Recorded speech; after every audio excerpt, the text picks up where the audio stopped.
Kanchipuram వకుడా silks నాణ్యత మా ప్రాధాన్యత. మదీనాగూడ, మియాపూర్, హైదరాబాద్ లో త్వరలో శుభారంభం.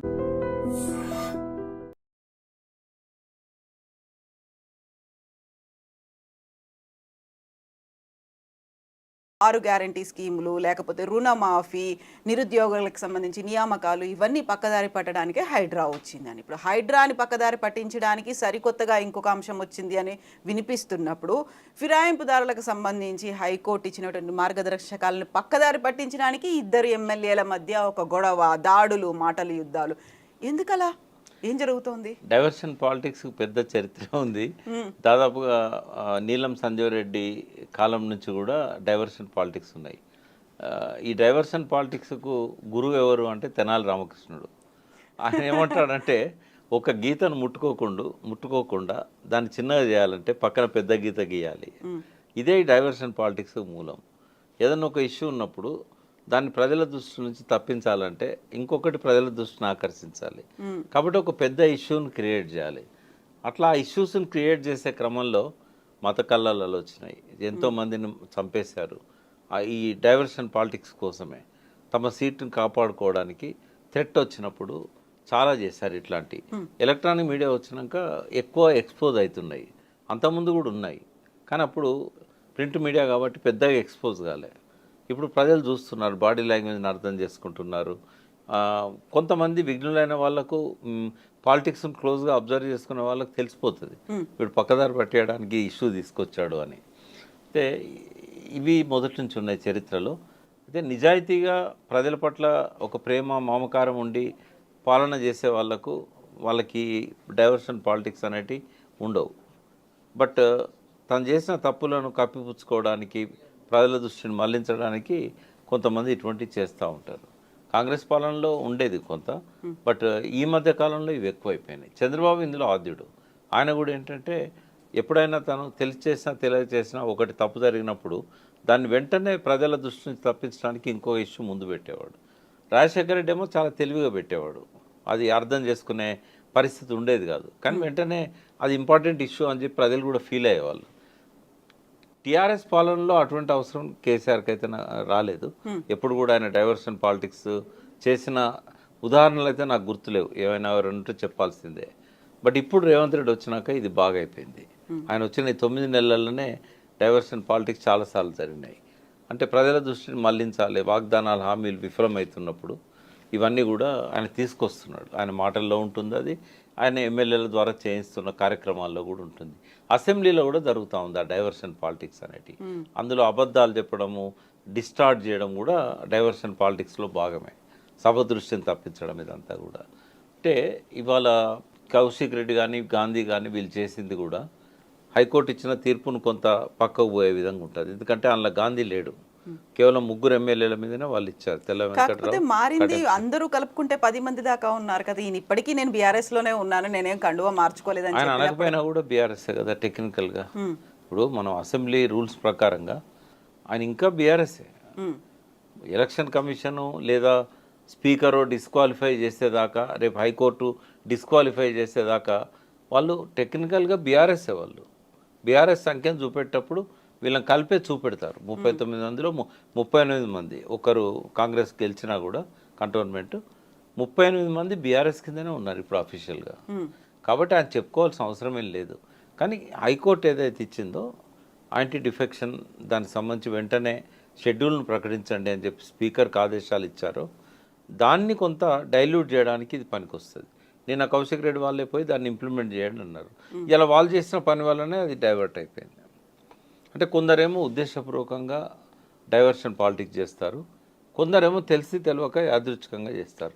దీని వెనకాల కేసీఆర్దో హరీష్ రావుదో వ్యూహం ఉన్నదని నేను అనుకోవట్లేదు.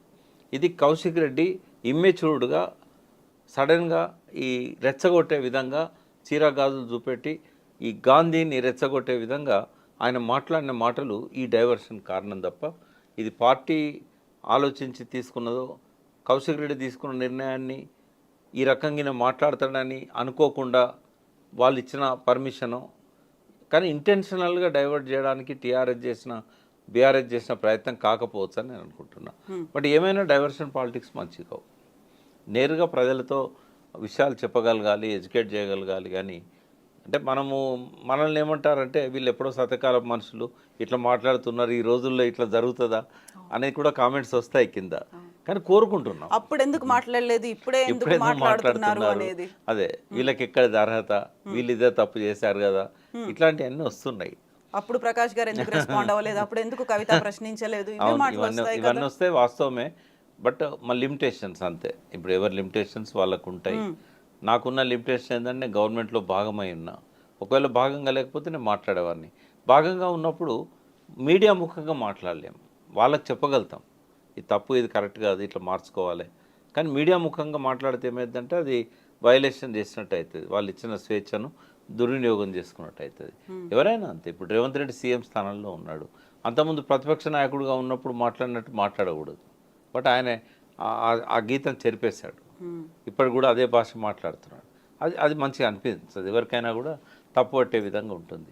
డైవర్షన్ పాలిటిక్స్ వల్ల తాత్కాలికంగా ప్రజల కళ్ళను, ప్రజల దృష్టిని వాళ్ళు తప్పించగలుగుతారు, కానీ శాశ్వతంగా తప్పించలేరు. ఏవైనా విషయాలు ప్రజల హృదయాల్లోకి ఒకసారి వెళ్ళినాయంటే తాత్కాలికంగా మీరు ఒక మేఘం అడ్డం వచ్చినట్టుగా తాత్కాలికంగా ఇష్యూని తీసుకొచ్చి ముందు పెడతారేమో, కానీ మళ్ళీ అది పైకి వస్తుంది, మళ్ళీ ప్రజల లోపల చర్చనీయాంశం అవుతుంది.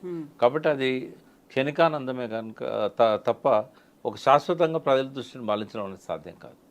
ఎన్నో అంశాలు అట్లా వచ్చి తెరమరుగా అయితే అనుకున్నవి మళ్ళీ మేజర్ అంశాలుగా ముందుకు వచ్చిన సందర్భాలు గతంలో చాలా ఉన్నాయి. కాబట్టి అది ఎవరు అనుకున్నా కూడా ఇప్పుడు రేవంత్ రెడ్డి టెంపరీగా హైడ్రాని తీసుకొచ్చి రైతు భరోసానో లేకపోతే రుణమాఫీనో పక్కదారి పట్టిస్తా అనుకుంటే అది తప్పు. ఆయనే లేటెస్ట్గా దాని మీద వస్తున్నది కూడా ఏంటంటే బయట రాష్ట్రాల్లో ఎన్నికలున్నాయి, కాంగ్రెస్కు డబ్బు కావాలి. ఇచ్చే రాష్ట్రాలు రెండే, కర్ణాటక అండ్ ఆంధ్రప్రదేశ్, తెలంగాణ. కర్ణాటకలో కూడా ఎగ్జాస్ట్ అయిపోయి ఉన్నారు, ఇంకా తెలంగాణ దిక్కు. రేవంత్ రెడ్డి అలా సమర్థుడని గతంలో అనిపించుకున్నాడు. 2 సార్లు కాంగ్రెస్ పార్టీని కాపాడిండు రాష్ట్ర ఎన్నికలలో, జాతీయ ఎన్నికలలో. కాబట్టి ఆయన మీద బాగా బరువు పెట్టారు. ఆ బరువు పెట్టారు కాబట్టి వాళ్ళు ఏం మాట్లాడట్లేదు. ఈయన ఏం చేసినా కూడా వాళ్ళు చూసి చూడనట్టు వదిలేస్తున్నారు. యాంటీ డిఫెక్షన్ లాంటి అంశాలను కూడా వాళ్ళ నిర్ణయాలకు, వాళ్ళ పార్టీ విధానానికి వ్యతిరేకమైనా కూడా రేవంత్ రెడ్డిని మందలించడం లేదు. ఈ ఉద్దేశం కోసమే హైడ్రాని తీసుకొచ్చాడు. ఇంత టార్గెట్ పెట్టారు వాళ్ళు. ఆ టార్గెట్ ప్రకారం ఆ డబ్బులు పంపించాల్సి ఉన్నది. ఆ డబ్బులు ఇప్పుడు లేవు కాబట్టి బిల్డర్స్ దగ్గర నుంచి కలెక్ట్ చేసి ఇవ్వడానికే ఇది చేశాడు. ఆ టార్గెట్ కంప్లీట్ అయిన తర్వాత హైడ్రా దూకుడు తగ్గుతుంది. హైడ్రాకు ఉన్న పవర్స్ అన్ని కూడా మున్సిపాలిటీలకు, జిహెచ్ఎంసీకి, హెచ్ఎండిఏకి పంపించేసి ఇది నిర్వీర్యం అవుతుందనే ఒక వాదన ఉంది.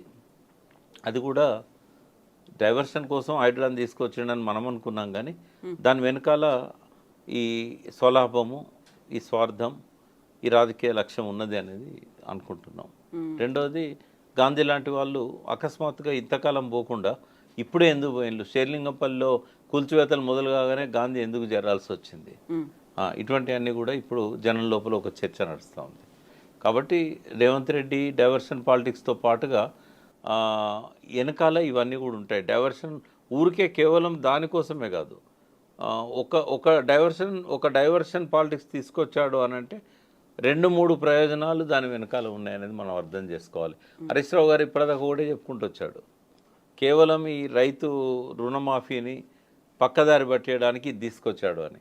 అది ఒక్కటే కాదు, దాని వెనకాల ఇవి కూడా ఉన్నాయనేది నేను హరీష్ రావు గారికి గుర్తు చేస్తున్నాను. ఇప్పుడు 4 రాష్ట్రాల ఎన్నికల కోసమే హైడ్రాని తీసుకొచ్చారనుకున్నప్పుడు, హైడ్రా ఒక మంచి కార్యక్రమానికి వచ్చింది, లేకుంటే భవిష్యత్తు కోసం, మన చెరువుల పరిరక్షణ కోసం, డిజాస్టర్ మేనేజ్మెంట్ కోసం తీసుకొచ్చామని చెప్తున్నప్పుడు ఇన్ని రకాల వాదనలు వినిపిస్తున్నాయి, ఇన్ని కోణాలు ఉన్నాయి, ఇన్ని డైవర్షన్స్ ఉన్నాయని చెప్పినప్పుడు నిజంగా ఒక చిత్తశుద్ధిగా హైడ్రాని ఎందుకు తీసుకొచ్చామనేది చెప్పాల్సినటువంటి అవసరం అయితే మళ్ళీ ఉంది కదా. ఆయన ఎన్నిసార్లు చెప్పినా ప్రజలు నమ్మరు. ఎందుకంటే ఏదైనా ఒకటి ప్రజల కోసం తీసుకొచ్చినప్పుడు దాని మీద కొంత చర్చ జరగాలి. అంటే బయట జరగకపోయినా గవర్నమెంట్లో జరగాలి. అని ఏ ఆఫీసర్లతో మాట్లాడి హైడ్రాని తీసుకొచ్చాడు. ఇప్పుడు జలవనరుల శాఖలో నేను 7 సంవత్సరాలు పనిచేశాను. నేను ఇంజనీర్స్ని అడిగాను, ఎవరితో సమావేశం జరగలే. మైనర్ ఇరిగేషన్లో పనిచేసిన వాళ్ళు చాలామంది ఉన్నారు. హైదరాబాద్ లేక్స్ మీద పనిచేసిన అధికారులు చాలామంది ఉన్నారు. ఇప్పుడు ముందు ఫీడ్బ్యాక్ తీసుకోవాలి.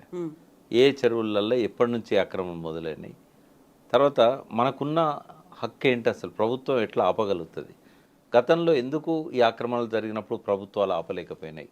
చట్టబద్ధత ఎంత మేరకు ఉన్నది. ఎందుకంటే గతంలో హైకోర్టులే ఆర్డర్స్ ఇచ్చాయి, ఇది పట్టా భూమి, ఆ చెరువులో ఉన్నా కూడా దాని ఓనర్ అతనే, కాబట్టి పర్మిషన్స్ ఇవ్వండి అని మున్సిపాలిటీలకు డైరెక్షన్స్ ఇచ్చిన జడ్జిమెంట్స్ ఉన్నాయి. మరి అప్పుడు కోర్టు పర్మిషన్తోని ఆ ల్యాండ్లో బిల్డింగ్స్ కట్టిన వాళ్ళను నువ్వు ఎట్లా కూల్ చేస్తావు? తర్వాత ప్రభుత్వాలే పట్టాలు ఇచ్చినాయి. మొన్న కూడా కేసీఆర్ గారు 59 జీవో నంబర్ 59/58 ఆయన అధికారంలోకి రాగానే 60 గజాలు 70 గజాలు 100 గజాలు 200 గజాల్లో ఇండ్లు కట్టుకున్న వాళ్ళని రెగ్యులరైజ్ చేశాడు కదా. మరి అందులో బస్తీలు లేవా? ఆ బస్తీలు చెరువులు లేవా? ఆ బస్తీలు చెరువు శిఖంలో లేవా? ఆ బస్తీలు నాలాల మీద లేవా? బఫర్ జోన్లలో లేవా? మరి అడిగినావా? జీపీని పిలిచి కూర్చోబెట్టుకొని మన గవర్నమెంట్ ఇచ్చిన ఆర్డర్స్కి వ్యతిరేకంగా మనం కూల్చివేతలు టేకప్ చేయొచ్చా? అంటే బాదరగా దాన్ని ఇంప్లిమెంట్ చేయడంలోనే ఒక దురుద్దేశం అనేది, దాని వేరే స్వప్రయోజనాలు అనేవి మనకు కనబడుతూ ఉన్నాయి. సరే, దాన్ని ఆ ప్రజలు అనుమానించకుండా ఉండడానికి ఒక సిన్సియర్ ఆఫీసర్ని తీసుకొచ్చి పెట్టాడు. అంత మాత్రాన ఎఫర్ట్ సిన్సియర్ అని ఎట్లా అంటాం? ఇంకోటి అటాక్